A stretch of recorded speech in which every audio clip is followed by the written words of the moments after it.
Thank you, Madam Deputy Speaker. When I spoke in an earlier debate on global Britain, I was accused of supping the cup of pessimism when I spoke about Britain's future outside the European Union.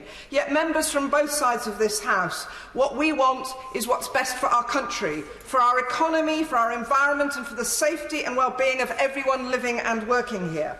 And many of my constituents have written to me about these concerns, but they also expect me here as their elected representative to be in the Parliament that should have a say, full accountability, not merely to receive a report once a deal is done.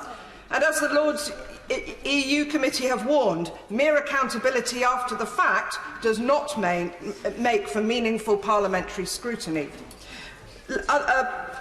There's parliamentary scrutiny in the US, Germany, Australia and New Zealand, and we're going to have less control than we had as members of the EU.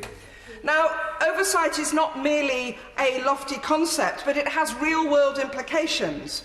Others have mentioned threats to the NHS, food safety, environmental standards and so on, and I share those concerns. But I'm going to give another example, car safety standards. A major reason, Madam Deputy Speaker, that the US has tripled the number of road deaths per million compared to the UK is because, as EU members, our cars are safer than those sold in the US. Our cars have front and side impact, T-bone protection that gives protection for car occupants.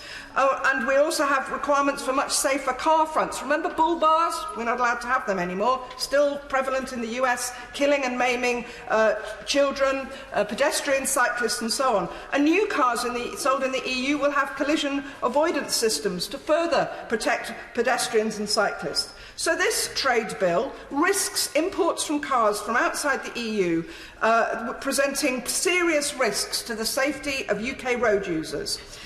So I would like to know whether the Minister can guarantee that no vehicle will be imported into the UK after these trade deals are done, unless it meets recently agreed EU vehicle safety standards. And I'm going to finish on investor-state dispute settlements, which have been used by corporations to get rid of things like plain packaging on cigarettes, to scrap bans on fracking and overturn bans on certain medications, and stop compensation payments after oil spills.